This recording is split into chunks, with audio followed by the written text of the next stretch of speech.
están las banderas de Nicaragua, Ecuador, Colombia, República Dominicana, Colombia, Argentina, Nicaragua, Perú, Venezuela. Señoras y señores, estamos comenzando el servicio. Mira qué lindo, mira cuántas banderas de mi país.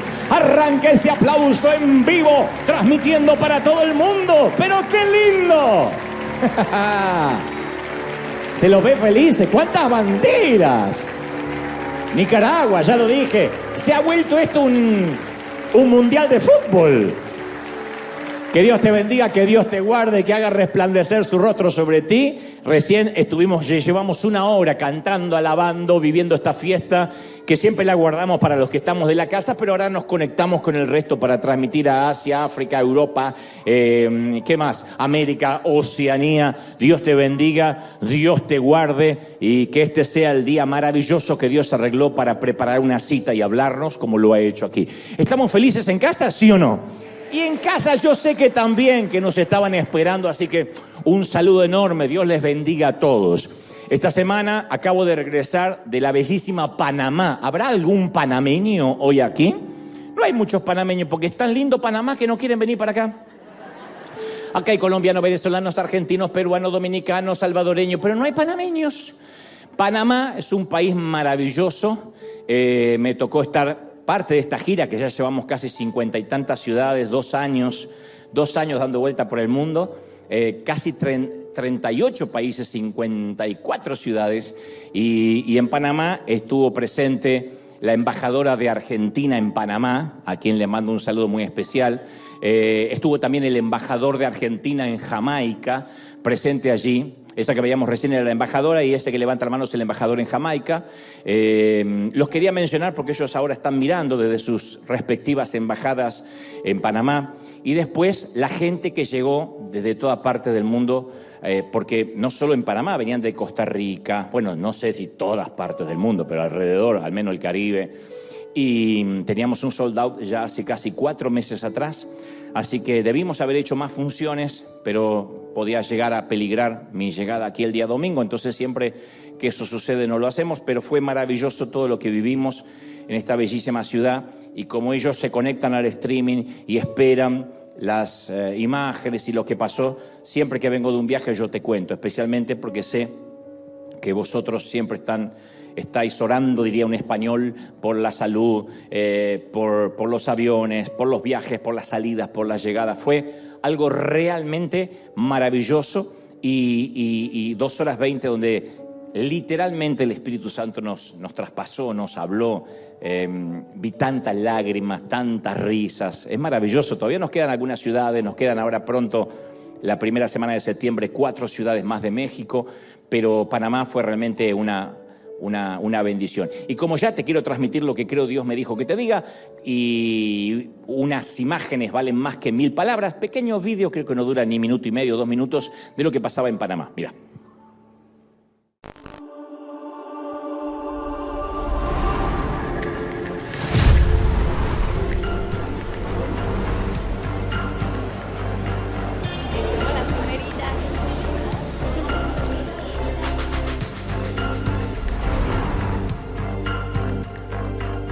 Todavía soy muy conmovido, todavía me dura la emoción, me he reído y llorado durante, para mí fueron 15 minutos, 20 minutos, nunca pensé que eran 2 horas 40, pero más allá del tiempo me llevo un momento de los más hermosos de mi vida.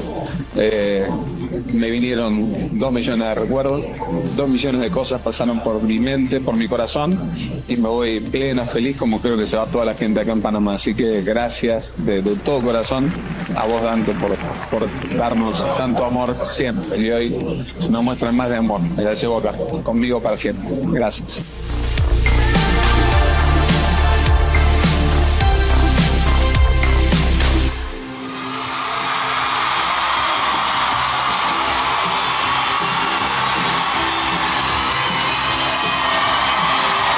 La verdad es que es una experiencia increíble, vale la pena cada segundo que estás ahí escuchando. Dios te habla, Dios te bendice, Dios te abre las puertas, así como a un universo increíble. Lo que Panamá pudo disfrutar hoy fue maravilloso. Yo estaba esperando esta conferencia. Muy motivador, algo fascinante. De que saber de que siempre Dios está con nosotros en medio de cualquier cosa que podemos estar pasando. Creo que definitivamente es una súper experiencia que tuvimos a nivel de nación panameña. La verdad es que te llena de mucha esperanza. De verdad que sí, Dante es lo máximo. Y me ha gustado el mensaje que dio en toda la presentación de su show.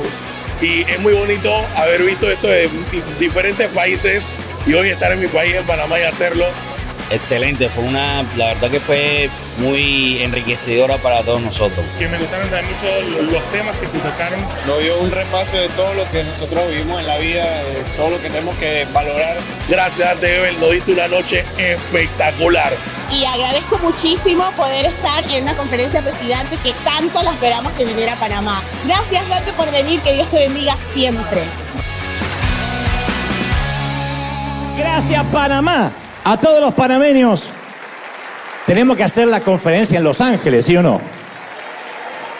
Para todos los que dicen, pero siempre pasa lo que pasó, pues no la escuchamos nunca, claro, porque no tiene que ver con los mensajes que escuchamos aquí, sí con la esencia, pero es un mensaje exclusivamente, especialmente para aquellos que jamás pisaron una congregación y está disfrazado de esa campaña política, de lo que haría si fuera presidente por un día en cada país donde me toca ir, y es algo maravilloso, muy divertido, y después obviamente termina en ese cuello de botella que es conocer al Señor, conocer a Jesucristo y que Él entre en nuestros corazones. Así que Dios permita que pronto podamos tenerlo cerquita para los que no pueden viajar a Panamá porque les queda lejos. ¿Estamos listos para lo que Dios nos va a hablar, sí o no? Muy bien. El título del mensaje de hoy contiene una sola palabra. No hizo falta agregarle nada más, ni siquiera un subtítulo, porque es una palabra que puede, supongo, definir la historia de cada quien. ¿Qué es lo que hace a la palabra casi, una palabra tan potente? Casi es la palabra más triste de cualquier diccionario, pero también tiene un enorme significado, un gran potencial. Es una palabra que busca suavizar las oportunidades perdidas, es un torpe consuelo para tratar de justificar los esfuerzos abortados y esas oportunidades que no hemos aprovechado. Es una palabra que tiene pretensiones de ser honorable, de ser noble. Y también es una manera de explicar que estuvimos a punto de lograr o de hacer algo, pero que finalmente no lo logramos o no lo hicimos. Por ejemplo, la venta que casi logré cerrar si el cliente no hubiese dudado. ¿Vendiste algo, viejo? Casi vendí. Así que no trajo ni el dinero ni lo vendió, pero casi. El ministerio que casi yo hubiese tenido si mi familia me habría apoyado. La chica con la que casi me hubiese casado. El muchacho con el que casi me hubiese casado si yo me hubiese animado a mostrarle mis sentimientos. El campeonato que casi pudimos ganar. Si el árbitro y la FIFA no se hubiesen complotado para robarnos aquel partido que estuvo comprado desde el inicio. Me culpan por celebrar que Argentina salió campeón. Me dicen, no, tienes que celebrar porque es una estafa. Y bueno, perdón por ser argentino, perdón. Yo no digo si fue una estafa o no fue una estafa. Lo que digo es que muchas veces Argentina también casi ganó la Copa del Mundo. Casi le ganó a Alemania, pero no le ganó. Y todos en algún momento hemos usado esa palabra, acuñándola dentro de una frase de autojustificación, ¿no? Te conté de esa vez que casi me eligen como gerente. Sí, una vez, casi. Después me despidieron, pero casi. ¿Alguna vez te dije que casi jugué al fútbol en primera división? En Argentina todos casi fueron futbolistas, todos. El taxista, el albañil. Te conté que yo casi juego con Maradona. No pude porque me lesioné en el colegio, pero casi fui un profesional. O sea, una historia totalmente incomprobable como Wikipedia. No se puede comprobar, pero dicen casi. ¿Sabías que casi me estuve por ir del país para buscar un futuro mejor por mi familia? ¿Y te fuiste? No. pero casi me cruza un coyote, casi. Nunca te conté de esa vez que casi me gané la lotería, así por un numerito, casi fui millonario. Desde que ha existido gente, ha habido casis. Personas que casi ganaron la batalla, personas que casi treparon la montaña, personas que casi encontraron el tesoro, pero ni ganaron, ni treparon, ni lo encontraron. Y lo cierto, y aunque suene doloroso, es que nadie recuerda, después de un tiempo, los que casi ganaron una medalla, los que casi ganaron una copa, los que casi ganaron el Oscar, o un premio Nobel, o un Pulitzer, o la corona de Miss Universo. Las nominaciones solo tienen valor hasta el día de la premiación. Los nominados se mencionan una y otra vez hasta el día de la premiación. Después a nadie le importa quienes estuvieron en la lista de los probables. Es así, de duro, de cruel, de irónico, pero luego que aparece el ganador ya nadie se acuerda del que estaba anotado como probable para ganar, porque no todos los que aplican logran acceder al crédito, sino aquellos que califican. Aplicar podemos aplicar todo, pero hay alguien que califica y alguien que no. Y la Biblia narra docenas de estos ejemplos tristes. Uno de ellos es el famoso e inigualable rey David. Y él casi arribó a su vida cuando él ya era un hombre viejo, un hombre que había logrado todo de pequeño, pero ya de anciano conoció un casi. Ahora está anciano, las manos con las que alguna vez balanceó la onda y derribó al gigante ahora ya no pueden dejar de temblar. Los pies que danzaron con el arca ahora se arrastran. Está completamente canoso, sus ojos apenas pueden ver. Y está por dar David lo que se cree es su último discurso. El momento de su partida a la eternidad está cercano y su círculo íntimo, su anillo más cercano, está a su alrededor. Hay cortesanos, asesores, secretarios, tesoreros, cuidadores, médicos, enfermeros.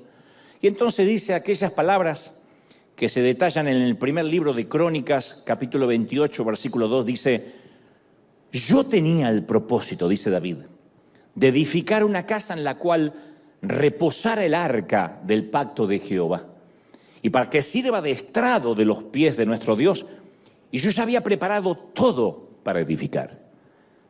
Extraña manera de comenzar una despedida esta de David, ¿no? David menciona no todo lo que sí logró, que fue mucho, sino aquello que quiso hacer y no pudo. En la vejez Dios no le permitió hacer. David quería construir un templo, una casa para el arca. Y ese templo hubiese sido su última obra magna, su legado. Él se preparó toda una vida para construir ese templo y dijo: cuando ya no tenga que pelear batallas, cuando sea un hombre grande, adulto, con experiencia, voy a dedicarme a la dirección de la construcción del templo. David quería dedicar sus últimos años para construirle un santuario a Dios. Preparativos listos, arquitectos elegidos, constructores seleccionados, anteproyectos, proyectos, planos, dibujos, números, bosquejos, las columnas del templo bosquejadas, decoración ya elegida, buenas intenciones, muchos preparativos, pero no hubo templo. ¿Por qué razón? Si estaban todos los recursos a la mano. Bueno, Primera de Crónicas 22:3 se relata: además David juntó mucho hierro para los clavos y las bisagras de las puertas, y juntó bronce en abundancia. También amontonó mucha madera de cedro en abundancia. Estamos hablando de toneladas de material para construir un megatemplo. Entonces, ¿qué pasó si los recursos estaban? Bueno, el propio David, que cada vez que escribe y cada vez que relata algo es poesía descarnada, él no vive simulando, él no es hipócrita, él no oculta la verdadera razón de su casi. Él dice: no pude construir el templo porque Dios me dijo: tú no edificarás casa en mi nombre porque eres un hombre de guerra y has derramado mucha sangre. Tu hijo Salomón será quien edificará mi casa y mis atrios. Se ve que el temperamento sanguinario de David y su carácter casi indomable, que le sirvió para la guerra y las batallas, le costó el privilegio del templo. David había pasado de ser un hijo olvidado a la realeza, de arrear ovejas a liderar ejércitos, de dormir en una cueva a vivir en un palacio, pero en su vejez conoció un casi. Casi construye el templo. Solo que Dios no se lo permitió, y esta sería la última gran frustración del rey David. Todo lo que se preparó para toda una vida, en el final casi lo logra, pero no lo logró. Los libros de historias y las crónicas relatan de que David no construyó el templo. La palabra casi es muy parecida al adverbio de cantidad cuando decimos por poco, por poquito, que es muy usado para a veces mostrar la frustración de no haber alcanzado algo o también para explicar la satisfacción de que algo malo no pasó. ¡Ay, por poquito! Por poco no tuve un accidente, decimos, ¿no? ¡Qué bueno que no tuviste un accidente! Por poco casi me agarra la migra. ¡Qué bueno que no te la agarró! Por poco mi suegra se quedó a vivir en casa. ¡Aleluya! Esos por poco son valorados, ¿no? Hay otro ejemplo, antes de meterme de lleno en lo que Dios quiere decirnos, otro ejemplo de otro casi, de otro por poco. Esta vez no es David, es otro rey, se llama Agripa. Entonces, Herodes Agripa era un diplomático que a través de la amistad con la familia imperial romana obtuvo el reino de su abuelo, Herodes I, Herodes el Grande. Y Agripa era experto en asuntos políticos, en asuntos judíos, era una suerte de diplomático, y el apóstol Pablo, dice las Escrituras, fue llevado ante él para declarar ante el juzgado de Agripa. Entonces Pablo, para hacer la historia corta, relata su testimonio ante Agripa, habla sin pelos en la lengua, bien al estilo Pablo, y es entonces cuando Agripa, al final del discurso del apóstol, menciona aquella histórica frase que figura en Hechos 26-28. Pablo, por poco me persuades a ser cristiano. Casi, casi. O sea, Agripa fue impresionado, conmovido, no me cabe la menor duda, quizá confrontado, pero no fue cristiano por poco, por poquito. En otras palabras, otro que tuvo casi un encuentro con Cristo, casi. ¿Vieron cuando alguien dice, ¿tú eres cristiano? No, pero casi soy primo, no soy hermano, pero soy primo? Casi. Por poco es una cantidad incompleta. En las matemáticas divinas esa cantidad no cuenta. No basta estar cerca de la cruz y lejos de Cristo. Por poco conozco al Señor. De hecho, yo creo que el infierno está colmado de gente que por poco o casi fue salvada. Hay un montón de gente que dice, ¿en serio vengo a quemarme? Y sí, porque por poquito se va para arriba, pero por poquito se va para abajo. Por poco. Otro de los famosos casis de la Biblia, el más emblemático, es Poncio Pilato. Pilato es un patricio bajito, con ropas muy costosas, como todo petizo, agrandado, pechito de paloma, disculpen los que son de baja estatura, como todos los petizos de la Biblia, no los contemporáneos.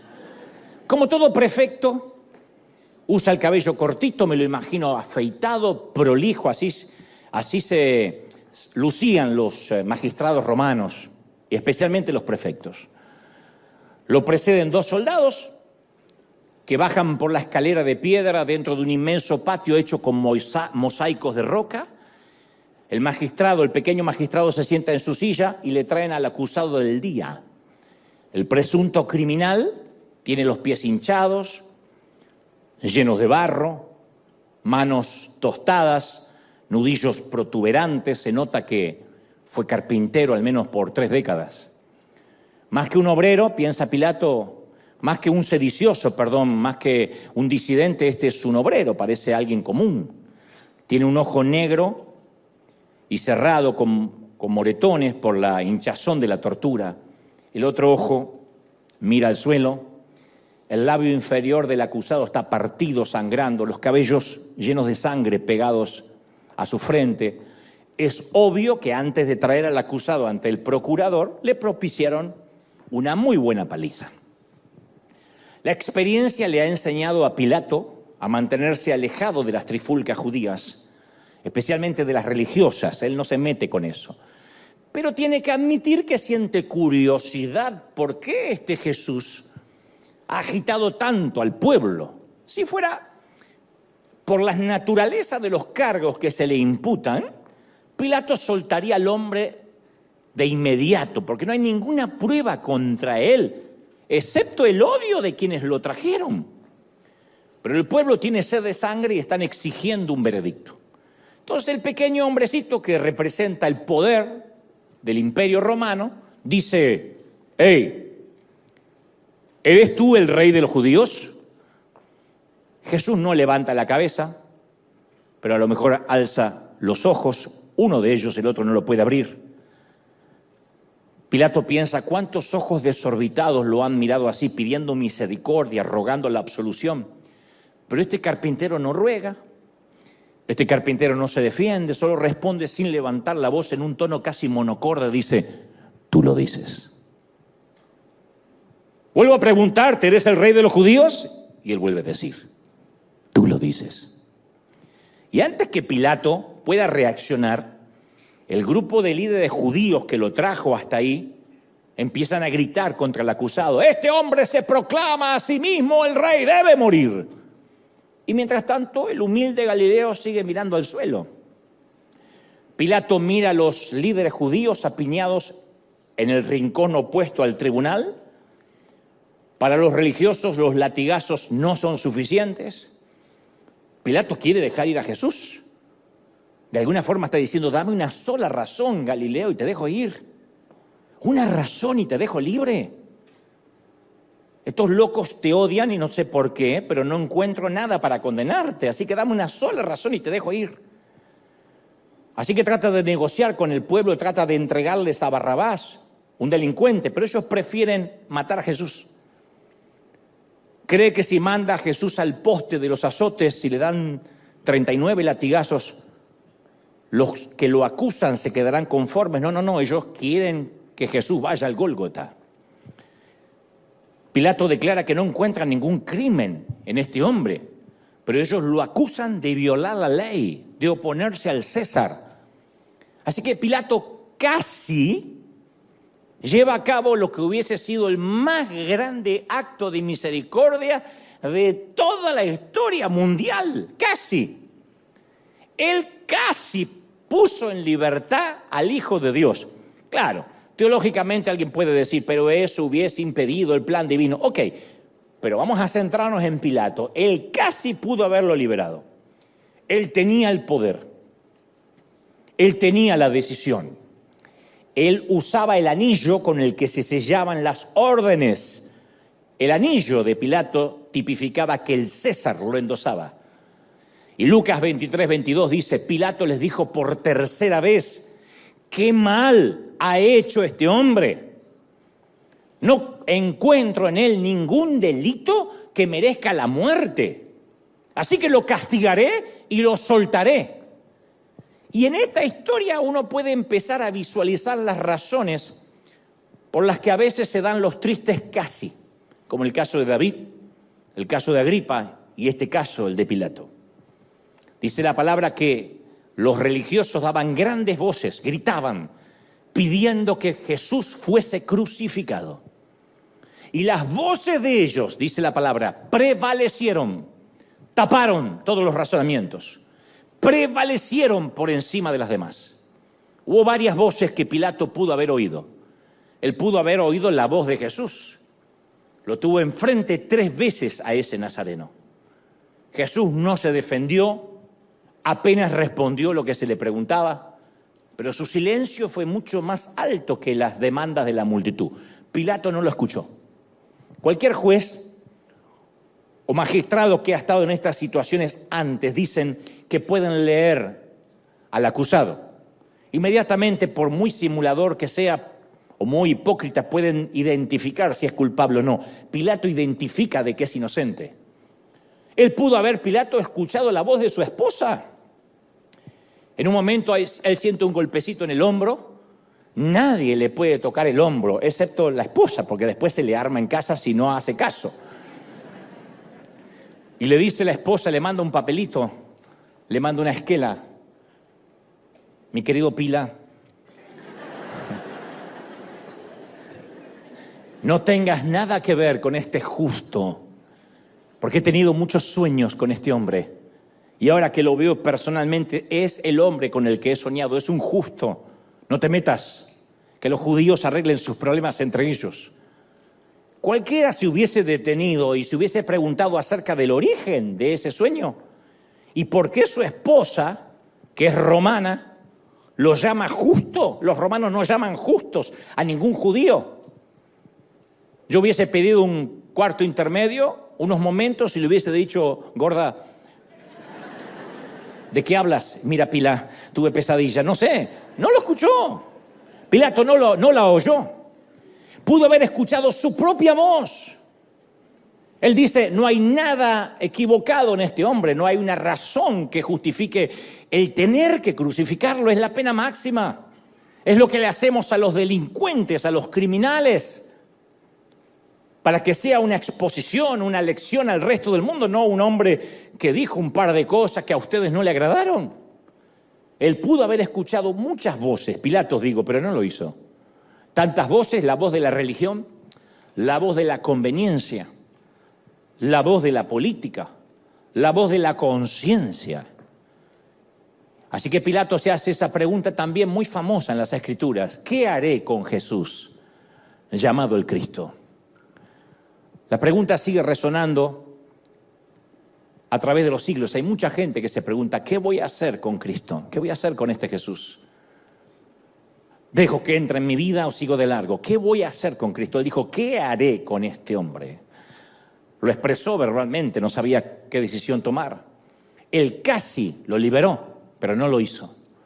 Pilato supuso que podía evitar tomar una decisión. Puedo evitarlo. Puedo mantenerme neutral, dijo, puedo ser gris. Y al no escoger, escogió. Al no elegir, eligió. Ese es el gran síndrome de los que dicen, yo miro de lejos, no quiero estar tan cerca ni muy lejos, y cree que de esa manera está siendo neutro. No, cuando uno no escoge, está escogiendo. La neutralidad no existe en las cosas de Dios. Y Pilato, en vez de pedir la gracia de Dios, pidió una palangana. El acto de lavarse las manos no era parte del proceso legal. No se estilaba. Hasta ese momento nadie jamás lo había hecho en un magistrado. Pero esta era la forma de Pilato de comunicarle a la muchedumbre su desapego del caso. Cuando él se lavó las manos, la sentencia estaba implícita. Era una suerte de, hagan con él lo que mejor les plazca. Yo no tengo nada que ver. Yo no lo estoy condenando. Pero lavarse las manos significa, y tampoco lo estoy impidiendo. Y este acto quedó en la cultura hasta el día de hoy como símbolo de quien por conveniencia personal cede ante la presión de la mayoría y se desentiende de un veredicto injusto. Nos duele cuando un político se lava las manos. Lo peor que nos pueden decir es, fulanito se lavó las manos. ¿Qué hizo el juez? Se lavó las manos ante el violador. ¿Qué hizo el presidente? Se lavó las manos cuando alguien identificó corrupción en su Senado. ¿Qué hizo el pastor? Se lavó las manos cuando alguien confesó públicamente que estaba haciendo las cosas con doble moral. El lavarse las manos implica un acto de purificación superficial, pero que no logra eludirlo de la responsabilidad final. Y en vez de invitar a Jesús a quedarse, lo envió lejos de él. En vez de escuchar la voz de Cristo, escuchó la voz del pueblo y Pilato aprendió que no hay infierno más oscuro que el infierno del remordimiento. Lavar sus manos 1000 veces nunca lo va a librar de la oportunidad que dejó pasar. Nunca logrará perdonarse a sí mismo por algo que podía haber hecho, pero que no hizo. La historia no termina con él lavándose las manos. El lavarse las manos hizo que pasara la historia como el magistrado que casi dejó libre a Jesús. Y luego hay leyendas que pululan por ahí. Dicen que la mujer de Pilato se entregó a Cristo, rindió su corazón al Señor. Y la leyenda también dice que Pilato vivió el resto de su vida cerca de un lago y se lavaba las manos frenéticamente varias veces al día tratando de evitar la culpa, pero nunca se la pudo quitar. Lo cierto es que tiene que ver con el comentario popular, con el folclore. No sabemos si fue así. Pero lo que sí sabemos es que el remordimiento nunca se le fue a Pilato. Eso pasa con los casis. David, Agripa, Pilato, son apenas 3 de los casos más emblemáticos de la historia. Pero cada uno de nosotros hoy también hemos vivido o estamos por vivir un casi. Todos tenemos nuestro por poco. Yo he estado en varios lechos de muerte, acompañando a los que están en la estación final, obviamente, y he escuchado muchísimos lamentos de cosas que casi hicieron, pero que no hicieron. Yo siempre digo, hay muy poca gente arrepintiéndose de lo que hizo, porque eso se arregla con una brevísima oración. Señor, perdona mis pecados, límpiame. Pero el remordimiento por lo que no hicieron, por lo que no se arriesgaron, por lo que no dijeron, por las declaraciones de amor que ocultaron, por el tiempo que no pasaron con su familia, con sus cónyuges, con sus hijos, ese remordimiento es atroz, porque ven que la vida finalmente se les va. Ese síndrome es algo que compartimos todos los seres humanos. Yo a veces veo por la tele esos tipos que tienen unos abdominales perfectos, son fuertes, atléticos, saludables. Tienen acá como 3, 4 marcas, uno podría rayar queso acá. Es impresionante. Y yo cuando los veo siempre digo lo mismo, me tengo que empezar a ejercitar todos los días, aunque sea durante 1 hora, no me cuesta nada. Aparte dicen que a mi edad uno debería ingerir ciertas bebidas que contienen varios minerales esenciales que estoy necesitando. Si alguien tiene mi edad, empiecen con los minerales, ¿eh? Yo digo, sí, es verdad, tengo que tomar mi cuota de calcio, de cloro, magnesio, probiótico, sodio, cobalto, flúor, fósforo, potasio, azufre y 35 elementos orgánicos más. Todo eso. De joven yo no tomaba nada, Coca-Cola. Ahora, todo eso. Y yo tengo muy buenas intenciones y disposición. Solo que casi luego hago ejercicio diario. Y casi me tomé los minerales. Y yo sé que no estoy solo en esto, así que no se rían con ironía. Sé que hay gente aquí que se compró herramientas para reparar tejas o una puerta y dice, ya está, basta, me cansé, voy a Home Depot y compro lo que necesita. Y nunca reparó un cuerno en la casa, pero tiene las herramientas. ¿Reparaste la teja? No, pero casi, ya tengo las herramientas. Oh. Otros se compraron una cinta de correr y ahora cuelgan toallas y chaquetas. Pero casi empezaron una vida sana.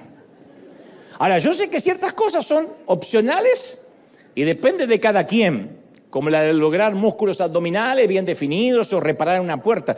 Pero hay otras cosas que sí son esenciales, como la carrera de la fe. El escritor de los Hebreos dijo, corramos la carrera que tenemos por delante sin cesar, nunca te detengas. No hay algo así como ponte al lado del sendero, tómate un tiempo, un sabático. Corre sin cesar la carrera de la fe. Lo cual implica que la carrera del cristiano no es un trotecito, sino una carrera exigente, agotadora, y algunas veces agonizante, pero hay que continuar. Y se requiere un gran esfuerzo para terminar con fuerza y no con un casi. La gente no va a recordar cómo comenzamos, pero todos van a recordar cómo terminamos.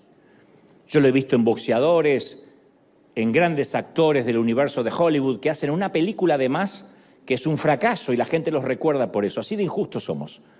O un boxeador que sube a una pelea más de viejo y lo liquidan al primer round y la gente se olvida que retuvo el cinturón por 20 años. Porque lo último que hacemos, ese casi, es lo que nos marca. Y yo he visto a muchos quedarse a mitad del camino, casi llegando a la meta. Y solía haber un tiempo que mantenían el paso, corrían, pero no pensaron, nunca calcularon, que la carrera sería tan agotadora. Quizás se desanimaron cuando tropezaron, porque los tropiezos son parte de correr. Cualquiera que haya sido la razón, ya no corren. Puede que asistan a la iglesia, vengan, ofrenden, pero sus corazones no están en la carrera de la fe. Se retiraron antes de tiempo. Entonces, de alguna forma, como en estado de coma, se congregan, vienen, pero no corren la carrera. Hace muchos años Dios me regaló la oportunidad de entablar una relación de amistad profunda, muy estrecha, con un querido amigo, un hombre de Dios llamado Omar Cabrera, el reverendo Omar Cabrera, que actualmente está en la presencia del Señor. No fui amigo toda su vida, ni toda mi vida, pero los últimos años de él sintió de dedicarme a algunos desayunos. Me dijo, vamos a desayunar al menos unas 2 veces por semana, porque quiero transmitirte, quiero volcarme en ti, quiero vaciar lo que yo sé. Y para mí fue un regalo impresionante. No falté a solo ni una de esas citas. Y una mañana durante un desayuno le pregunté a Omar si solo pudiera darme un consejo, algo que yo debería saber y atesorar por el resto de mi vida. ¿Cuál sería ese consejo? Y el hombre me dijo, ¿estás seguro que quieres oírlo? Porque muchos me han hecho esa pregunta, pero no están listos para oír la respuesta. Yo le dije, sí, quiero saber cuál es ese único consejo por encima del resto. Y agregó, solo mantente enfocado, mijo. Mantén el rumbo por el resto de tu vida, no pierdas tu norte. ¿Me oíste, hijo? No pierdas el norte. Sea cual sea tu norte, no lo pierdas. Y agregó, porque en este negocio, cuando hablaba de negocio, hablaba de los negocios del reino, los negocios del Padre, como lo definió Jesús a los 12 años. En este negocio hay que aguantar. Todo se trata de aguantar. No es una carrera de 100 metros, es una maratón de resistencia.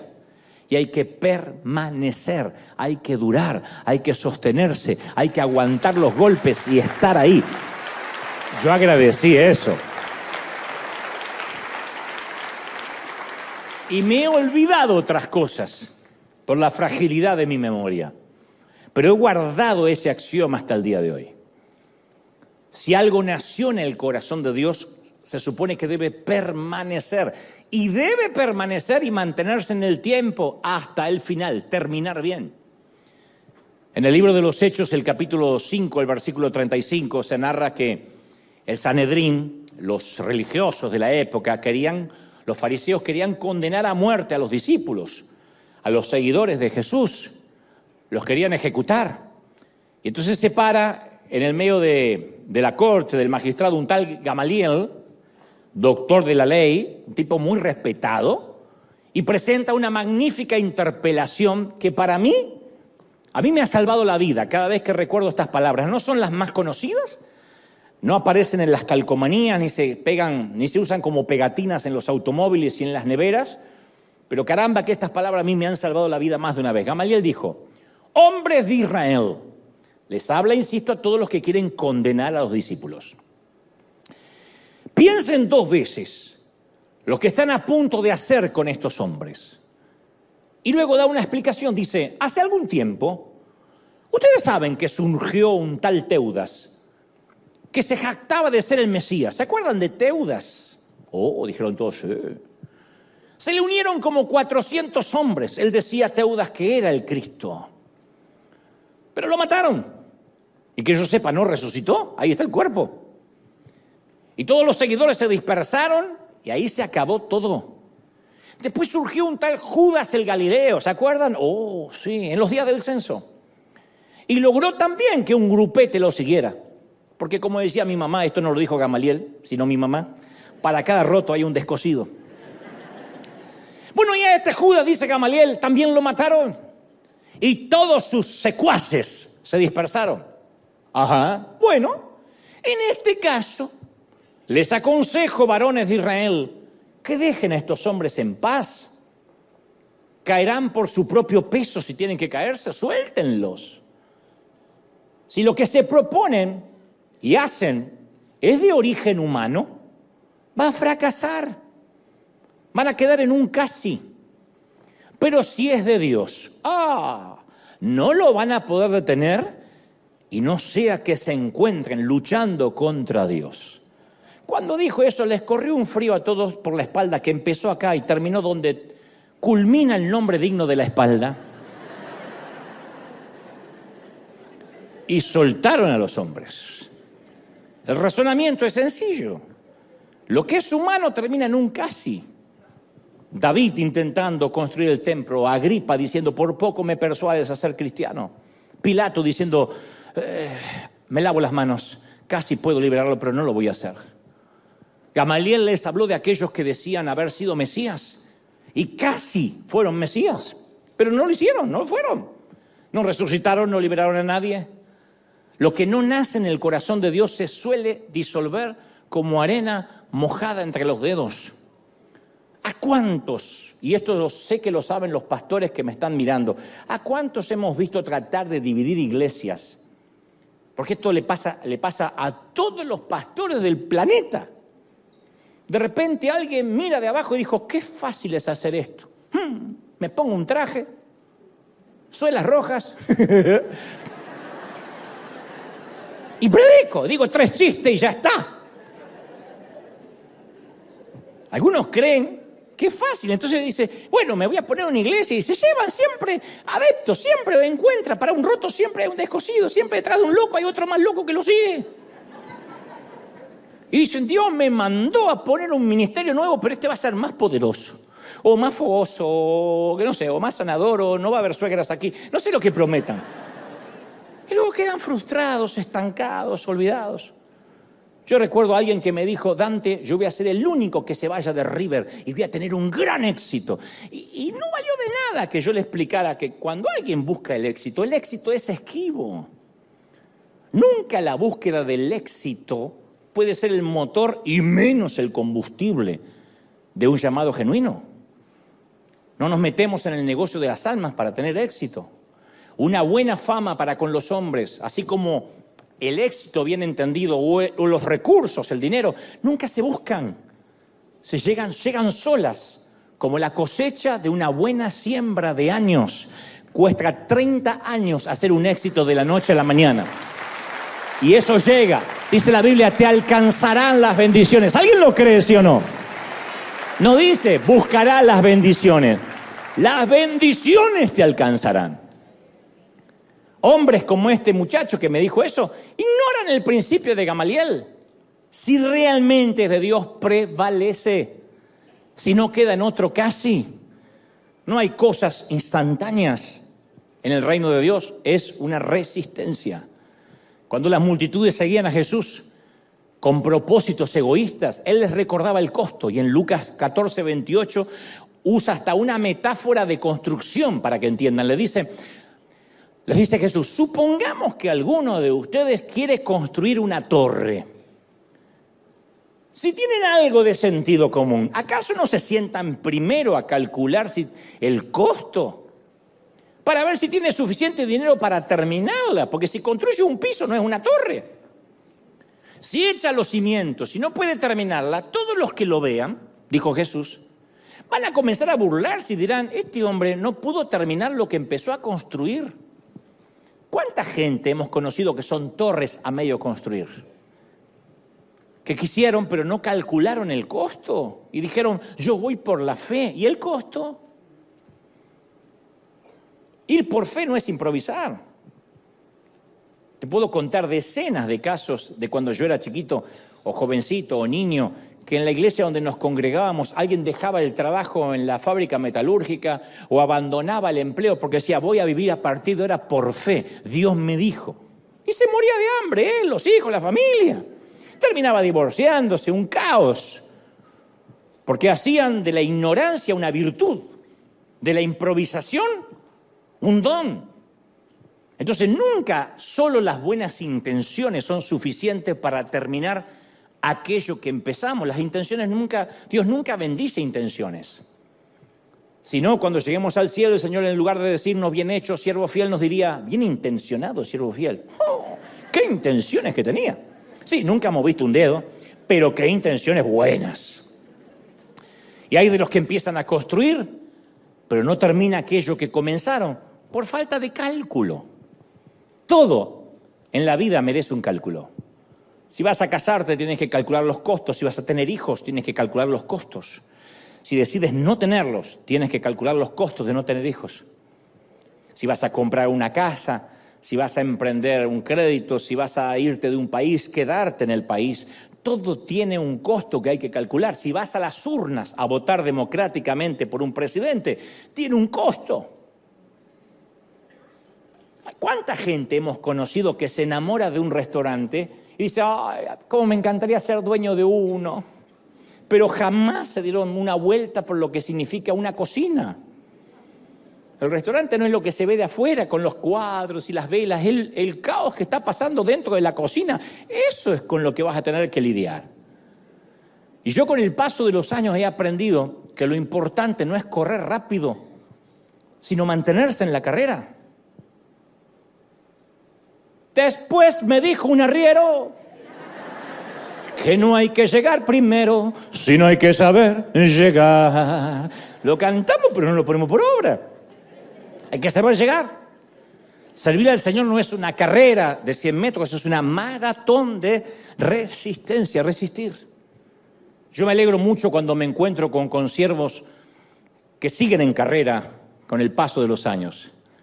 La vida nos separó, nos llevó por caminos diferentes, pero a veces me encuentro con gente que me dice, yo estoy sirviendo al Señor en tal provincia, en tal país, soy misionero, nos conocimos antes cuando éramos jovencitos. La vida nos llevó, insisto, por senderos diferentes, pero cuando nos volvemos a encontrar y aún estamos enlistados, significa que no abandonamos, que no nos rendimos, que no bajamos los brazos.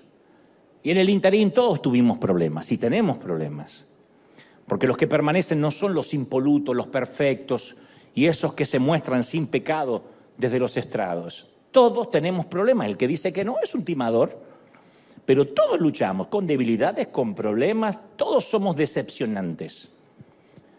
El tema es mantenerse a pesar de las decepciones, sostenerse. Es maravilloso ver la durabilidad, la longevidad en el ministerio. Aquí tenemos mucha gente que sirve con mujeres que en lo personal yo los conozco desde hace 16 años. Cuando llegamos a la Catedral de Cristal y los veía y no han cambiado su sonrisa y su entrega. Había recién aquí una muchacha, otro muchacho que yo los conozco de años. Después hay gente que se sumó, gloria a Dios por ellos. Pero hay aquí un equipo de pastores, de servidores que han permanecido y a mí me produce algo tan lindo el saber que son fieles. Ahora en Panamá fue a visitarnos el pastor de Cuba, el pastor local de Cuba, el que nos ayudó a que construyamos las casas, lo hemos visto por video. Y él dice, pues déjame que yo le diga algo.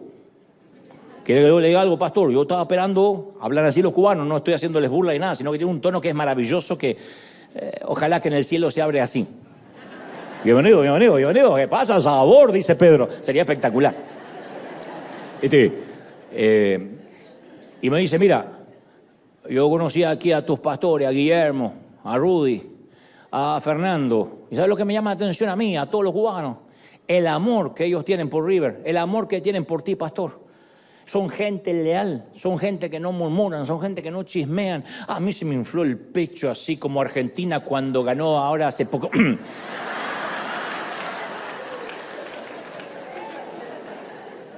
Longevidad. Qué lindo, como cuando a un papá le hablan bien de un hijo. Tu hijo vino a casa y levantó los platos y dijo, ¿en qué la puedo ayudar? Y tú sabes que el condenado en casa no mueve un dedo, pero no importa. Te alegra de que en casa ajena al menos te honre, te represente bien. La inconstancia, la falta de estabilidad y permanencia en algo siempre arruina cualquier plan y nos lleva a la estación de un casi. Hay mucha gente con facilidad y ligereza excesiva, ya sea para cambiar de opinión, de pensamientos, de amigo, de iglesia, de pastor. Y yo soy de los que sostienen de que uno tiene que mutar. Yo no soy el mismo de, ¿qué digo hace 10 años? Del año pasado. No obstante, hay convicciones que no se tocan. Hay esencias que no cambian. Pero hay gente que sufren de TDA a nivel espiritual y emocional, trastorno de déficit de atención. O sea, todo lo que hacen es un ratito, un poquito y después cambian. Ante el menor problema renuncian al empleo. ¿Por qué te fuiste? No, me exigía que todos los días vaya a la misma hora.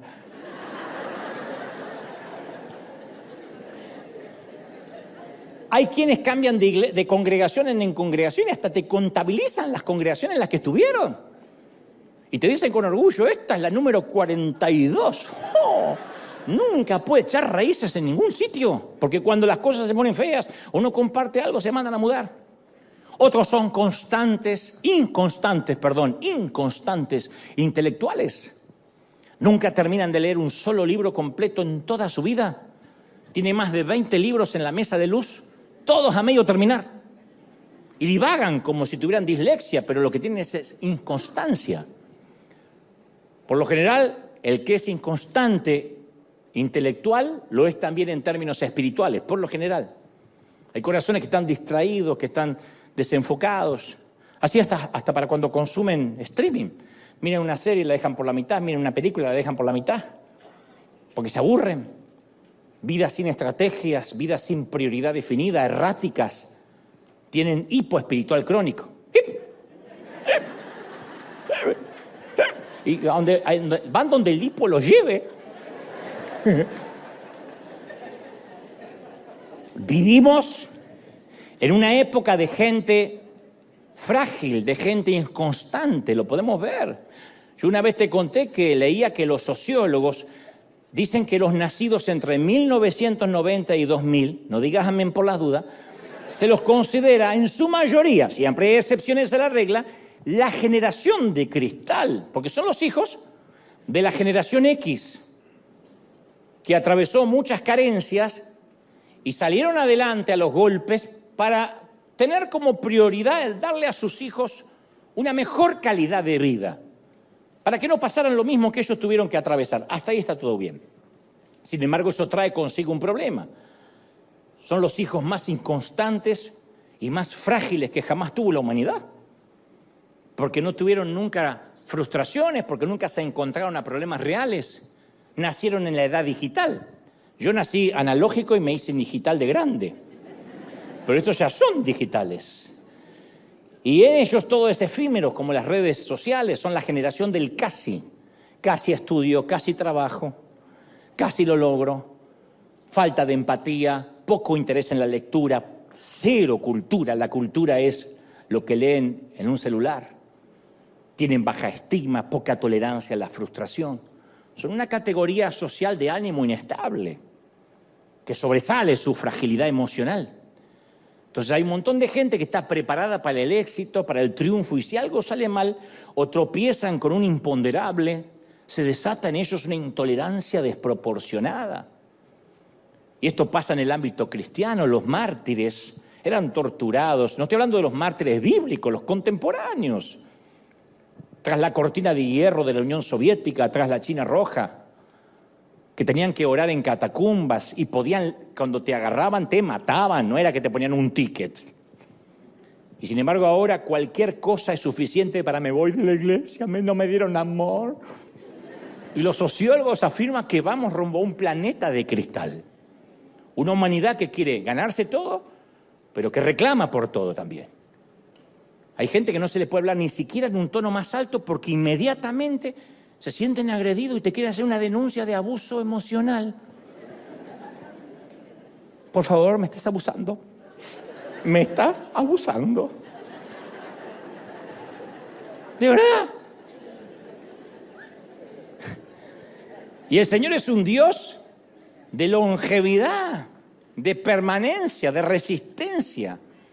La estadística dice que el 70% de los líderes, incluyendo muchos pastores, abandona el ministerio antes de los 4 años de haberlo iniciado. Y que el 20% no llega ni a los 7 años de ministerio. La mayoría renuncian antes de ver impacto en su ministerio. Y los porcentajes de esta estadística son alarmantes. Porque si algo nace de Dios, permanece. Llegamos hasta el final, ¿sí o no? A mí durante todos estos años me ha tocado atravesar temporadas muy tristes, muy difíciles.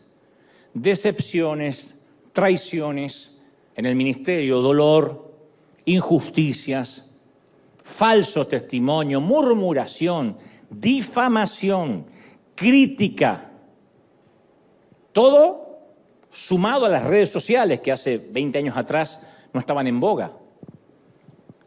Un famoso autor que ya no existe, llamado Humberto Eco, dijo: antiguamente los borrachos que eran silenciados en los bares cuando decían alguna imbecilidad y eran acallados, decían, me tiene unas copas de más, llévenselo a casa. Hoy opinan en las redes sociales a la altura de un premio Nobel. Entonces, Cuando uno está expuesto, uno recibe difamaciones, murmuraciones, insultos, improperios, adjetivos. Yo puedo hilvanar días y días grises de sentirme frustrado, dolido, diciendo cómo me voy a defender, qué digo. Pero siempre he logrado encontrar aliento en aquellas palabras semi-escondidas aquí, en el libro de los Hechos y dichas por Gamaliel. Si esto es de Dios, va a permanecer, va a durar. Alguien tiene que celebrar por eso, esto va a durar, ¿sí o no? Ahora, esos días grises no me impidieron seguir caminando. Algún día yo sé que voy a ver la vida y estaré tranquilo de haber invertido mis años en servir al Señor. Y lo bueno de todo esto, que nada ni nadie me habrá detenido. Con errores, con aciertos, la historia va a juzgarme. La historia va a juzgarte. El tiempo es nuestro aliado. Tarde o temprano van a decir, sí, aprendí, no aprendí, me bendijo, no me bendijo. Pero el tema es llegar. Ahora, ¿qué habría sucedido si en esos días grises me hubiese rendido? Si hubiese permitido que el dolor obstruyera mi perspectiva a largo plazo. No sirvo. Las veces que colegas, pastores míos de Argentina dijeron, eres una moda, un payaso. Este tipo tiene cualquier cosa, menos palabra, menos unción, nunca nadie lo va a escuchar. Si yo hubiese oído esas voces, como Pilato, yo sería casi un predicador. Yo sería casi un hombre de Dios. Alguien que lo intentó, que quedó por la mitad, pero después la crítica fue muy grande y no pude. Tuve muchos retos económicos que no pude afrontar. Y si yo hubiese llegado a la conclusión que no servía, y si hubiese oído esas voces que pulularon a mi alrededor, yo hubiese permitido que un mal momento, que un tropiezo me robara lo que después recibí por décadas. Hoy sería parte de las enormes filas de los casi. Y Dios nos dice a diario, irrevocables son mis dones y mi llamado. No es que cuando te equivocas Dios te quita el don. Cuando fracasas Dios te quita el llamado.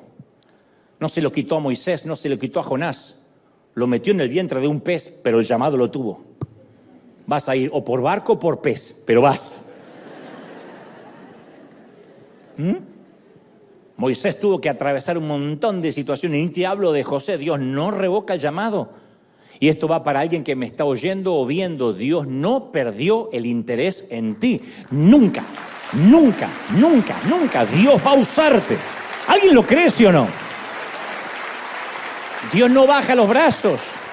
Dios no se rinde. Dios no se da por vencido. Hay un llamado, una zarza que ardió, los dones, y eso permanece, hagas lo que hagas. Te apartes o no te apartes, Dios se empecinó. Dice la palabra, nadie arrebata de mi mano los que son míos, nadie. Y yo soy partidario de esos que creen que nadie los arrebata de la mano de Dios. ¿Estamos conmigo, sí o no? No sabes cómo te ama el Señor. Por eso a mí me gustan los que comprenden que tenemos un llamado a largo plazo. Y me duele cuando veo a gente talentosa que presenta una renuncia prematura o que la propia institución le hace presentar la renuncia. No. Si cometiste este error, deja el ministerio hasta tanto puedas servir a Dios con manos santas. ¿Quién puede exigirle santidad al otro cuando él no puede ofrecerla? Y esto no es una apología al liberalismo. Lo que estoy diciendo es que cuánta gente quedó lastimada al costado del camino porque se divorció, porque, no sé, cometió un error, porque levantó la voz, porque se peleó, porque tuvo un momento de ira, lo que sea. Inmediatamente cree que no solo pierde el llamado, pierde los dones, sino que también la salvación. Y la salvación está allí al alcance de una oración de arrepentimiento. Decir, Señor, este soy, perdóname. La sangre de Cristo no solo te perdonó por los pecados antes de que lo conocieras, sino por los pecados que sabías que ibas a cometer y los que vas a hacer en el futuro. Así te ama el Señor. La gracia lo cubre. ¿Están conmigo, sí o no?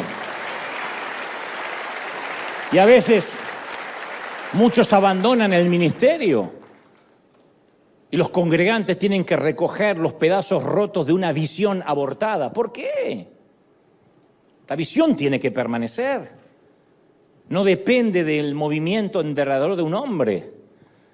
El mover de Dios es más grande que cualquier ministerio personal. Cuando pasen los años, la gente va a olvidar el nombre de River.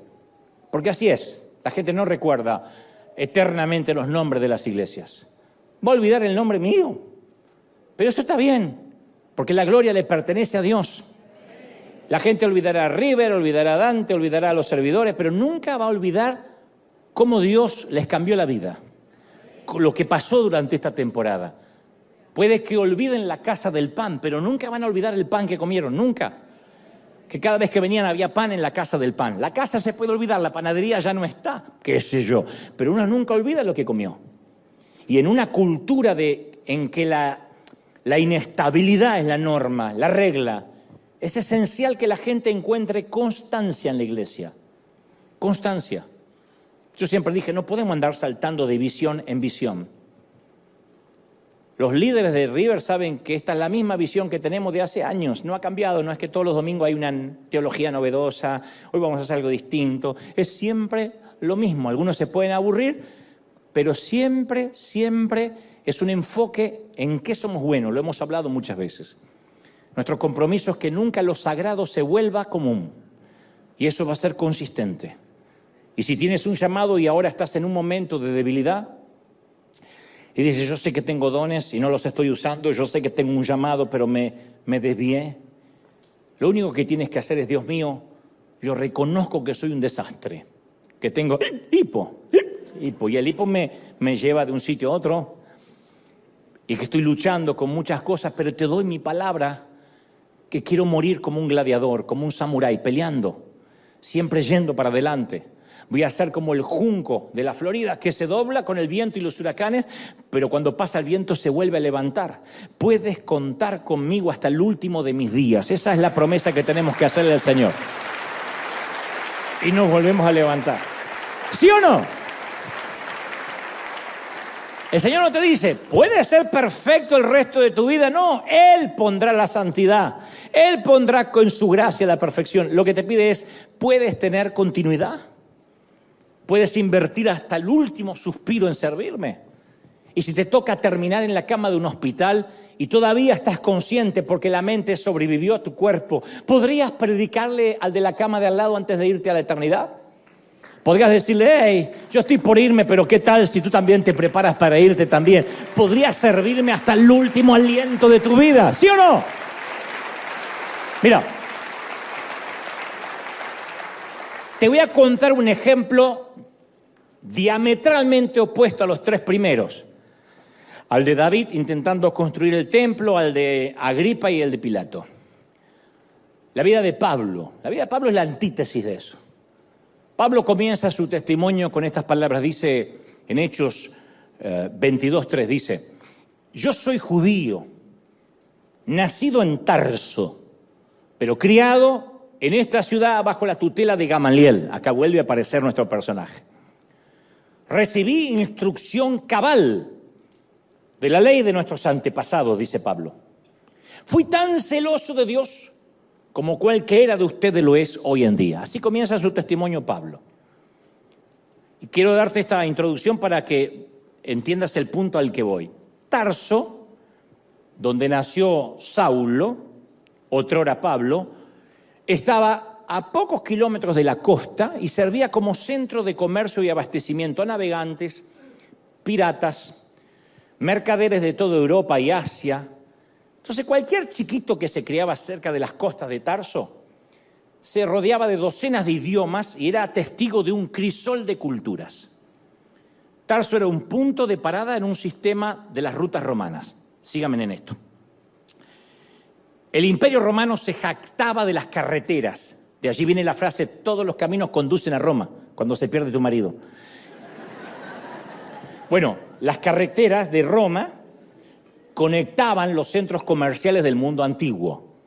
Éfeso, Iconio, Derbe, Tarso. Tarso era un centro académico. Era como si fuera ¿qué podría decirte hoy? Un centro académico donde están las universidades más importantes del mundo, que rivalizaba con Alejandría, con Atenas. Y Saulo aprendió la lengua franca de su época, el griego.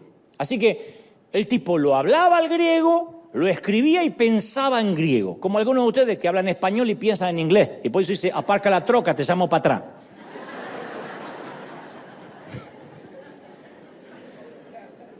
Saulo no solo hablaba el idioma internacional del mundo, el griego, sino que llevaba un pasaporte de doble ciudadanía. Judío de nacimiento, ciudadano romano por elección. Dentro del imperio tenía todos los privilegios de los romanos. Podía llegar a cualquier puerto y exigir una audiencia judicial, cosa que no podían hacer los judíos. Los judíos eran cautivos de alguna forma. Había un gobierno de facto, un gobierno dictatorial de los romanos. Saulo podía inclusive apelar al César. Se lo trataba como un hombre libre. ¿Cómo adquirió ese derecho Pablo? Bueno, posiblemente dice la palabra que su padre era fabricante de tiendas, carpas. Se usaban mucho para las campañas militares y el mismo Saulo aprendió ese oficio, de eso él vivía. Saulo vivía de su oficio, que a mí tanto me critican, vivía de su oficio. Quizá logró ese privilegio porque abastecía este artículo de tiendas tan necesario para los soldados romanos que siempre eran nómades en la conquista del mundo, ¿no?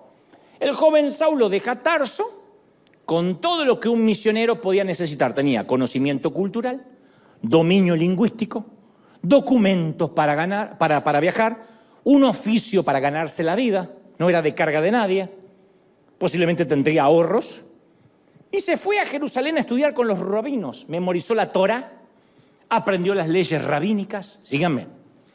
Pablo fue un estudiante extraordinario y más tarde escribiría: en la práctica del judaísmo yo aventajaba, acá le sale el argentino que tiene adentro, yo aventajaba a todos mis contemporáneos, porque tenía un celo exagerado por las tradiciones de mis antepasados. Esto está en Gálatas 1:14. Y ahora quiero que prestes atención a lo que te diré, porque a esto voy. Quizás Saulo y Jesús se cruzaron en las calles de Jerusalén. Saulo era miembro del concilio de sacerdotes cuando perseguía a la iglesia, y la edad mínima para pertenecer al consejo eran los 30 años. Así que de ahí sacamos la edad de Saulo, de Pablo, lo cual implica que era contemporáneo de Jesús. Yo siempre me pregunté, ¿se habrán cruzado alguna vez Jesús y Saulo? No cuando Jesús le sale al encuentro camino a Damasco, antes. Piensa, un Jesús de 12 años perdido en el templo, un Saulo de 12 o 13 que va a estudiar a ese templo. ¿Habrá posado Jesús su mirada a los 12 años y habrá dicho, este otro niño va a ser mi futuro apóstol? Y esta es la frase que me gustaría que atesores, a esto iba. Antes que Saulo siguiera a Dios, ya Dios guiaba a Saulo. Antes que él siguiera a Dios, ya Dios guiaba a Saulo. A mí esto hizo la cabeza. Porque mientras que Jesús hacía su tarea, Dios permitió que Saulo no estuviera ahí con los pescadores, con los muchachos. No, que se eduque. Que tenga educación. Que tenga la documentación necesaria. Yo no lo necesito al lado de Pedro y de Santiago, que estudie. ¿Quién mejor preparado que un estudioso de la ley para fundamentar la doctrina de la iglesia? Y Jesús transformó la licencia de Saulo para matar en un campeón de la misericordia. Pablo escribiría historias llenas de gracia, escritas con la pluma de la tinta de su propio corazón. Aprendió griego en las calles de Tarso, conoció el oficio de fabricar tiendas, estudió la Torá a los pies de Gamaliel, aprendió de la misericordia cuando Jesús le salió al encuentro, y ya de viejo, Pablo le diría a Timoteo, he peleado la buena batalla, he terminado la carrera. No dijo, casi la terminé, por poquito, sí llegué. No, he terminado. He mantenido, no dijo casi, he mantenido la fe. Por lo cual, nunca aparece el casi, ni el por poco. Por lo cual me espera la corona de justicia que el Señor juez justo me otorgará, no solo a mí, sino a todos los que con amor esperaron su venida. ¡Aleluya! Y este es el punto. Jesús no abandonó su camino a la cruz. Y Pablo tampoco se dio por vencido.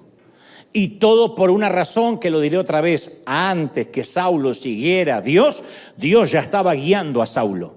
Y esto es para nosotros hoy. Antes que tú conocieras a Dios, cuando andabas en la parranda, cuando andaba con las viejas, andaba tomando y haciendo cualquier locura, lo creas o no, me van a odiar otros pastores por esto, Dios ya te estaba cuidando en un ambiente controlado porque Dios te estaba protegiendo para un propósito. ¿Alguien lo cree, sí o no? Bueno, ¿y qué significa esto? Que los momentos en que quisiste darte por vencido, Jesús estaba ahí.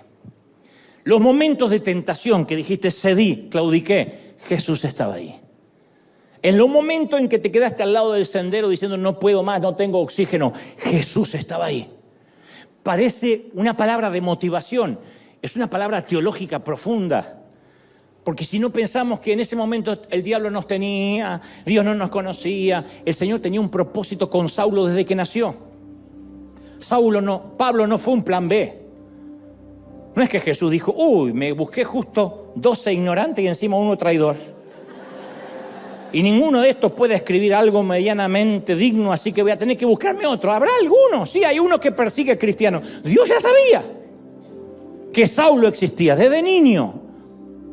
Permitió su preparación, era el único tipo, Pablo, que podía pararse en el panteón griego y hablar en el idioma de estos tipos. Porque hay gente que tiene el llamado a llegar al corazón de otras personas, a las emociones, yo los respeto. Hay otros que tienen el llamado al intelecto, porque hay gente que primero les entra por acá.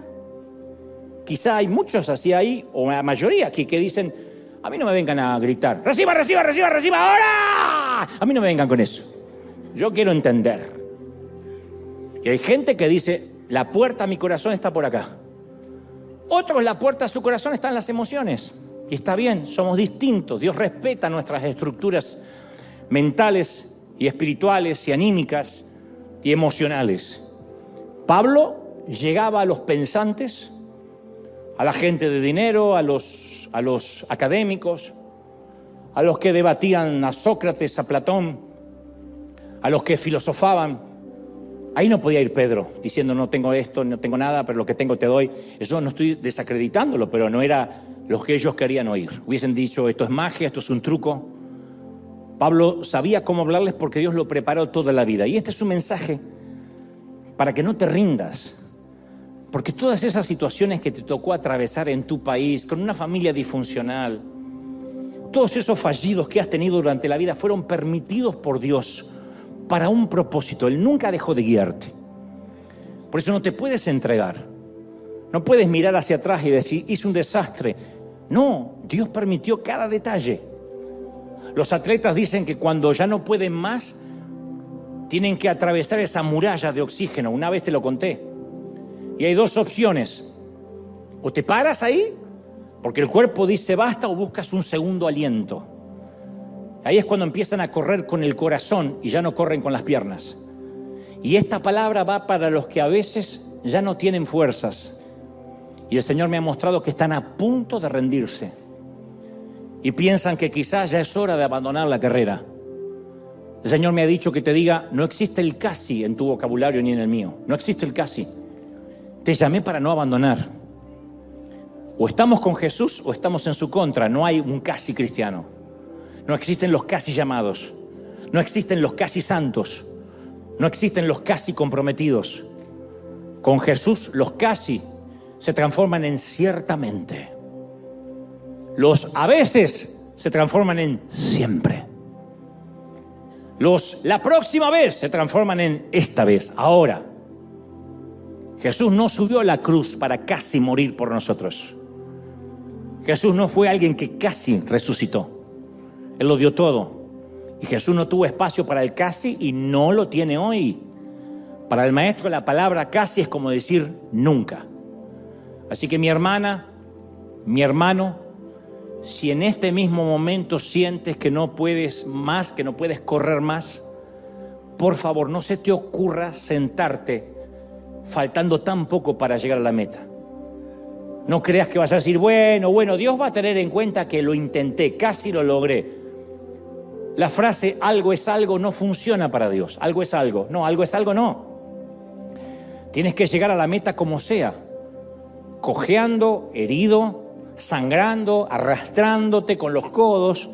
Si no tienes más fuerzas y no te queda oxígeno, mi querida, mi querido, olvídate de las piernas y a partir de ahora corre con el corazón. Pero corre. Mantente. Soporta. Resiste. Vamos a darle un aplauso al Señor de señores, al Rey de Reyes. ¡Aleluya! Alguien tiene que aplaudir más que eso si Dios habló. Si crees que Dios habló esta mañana, celebra más que eso al Rey de Reyes. Bendito eres. ¿Estamos listos para terminar la carrera? ¿Sí o no? ¿Cuántos van a terminar la carrera? ¿Cuántos? Vamos a hacer una sencilla oración. La oración va a ser para comprometernos a terminar. Mal, bien, rengos, cojeando, sangrando. Vamos a terminar. Hay que cruzar la meta, hay que saber llegar, dijo un arriero. Hay que saber llegar. Y vamos a llegar. Vamos. Se supone que soy tu pastor en esto y no vamos a dejar a nadie atrás. Vamos. Cojeando, como sea. Algunos necesitarán unas cuantas patadas en el trasero. Pero vamos. Vamos. Hay que llegar a la meta como sea. Nadie nos dijo que hay que ganar. Nos dijeron que hay que llegar. Tenemos que llegar y decir, Señor, he guardado la fe, he acabado la carrera, por lo tanto me está reservada la corona. ¿Podremos decir eso en el lecho de muerte? Cuando los ojos empiecen a cerrarse, cuando lleguemos a la penumbra de nuestro atardecer, cuando sepamos que las fuerzas ya no son las mismas, que los ojos apenas podamos ver, ese día ha de llegar. Para todos ha de llegar el día en que tendremos que partir. Y si Cristo no viene antes, conoceremos la vejez, los años muy altos y tendremos que irnos. Hablé con Luis Palau, con el querido Luis Palau, poco antes de que él partiera, menos de un año de que se fuera con el Señor, antes de que se fuera con el Señor. Y Luis decía, yo he hecho lo posible dentro de mi torpeza, dentro de lo poco que sé para agradar al Señor y por hacer su voluntad. Solo espero tener mi recompensa, porque yo he servido desde que era niño. Le dije, Luis, si usted dice eso, ¿qué me queda para mí? Un hombre que ha conmovido millones. Y él dice, no, lo que quiero es permanecer. Y cuando ya pierda el conocimiento, sepa que mi último suspiro haya sido para Dios. Vale la pena gastarse para Dios. Vale la pena invertir la vida para Dios. No hay otra cosa que valga la pena. No hay riqueza, no hay crédito, no hay casas. Es solo servir al Señor. Decir, Señor, aquí va mi corazón. Yo quiero entregar mi vida, lo que resta de mi vida. Que Dios te encuentre antes de bajar al sepulcro diciendo, he servido, he predicado a los vecinos, he sido una buena mami, un buen papi, he trabajado para llevar tu palabra a las naciones, y si no puedo ir a las naciones he puesto mi ofrendita, lo que sea, chiquitita, pero fue parte de mi tiempo y esa ofrenda fue destinada a algún sitio a ayudar a alguien. Si no puedo poner dinero, he puesto mi tiempo, mi energía, he invitado un café a alguien, he visto llorar a alguien en el mercado y me acerqué para darle un abrazo. Eso es servir al Señor, no es irse necesariamente a un leprosario.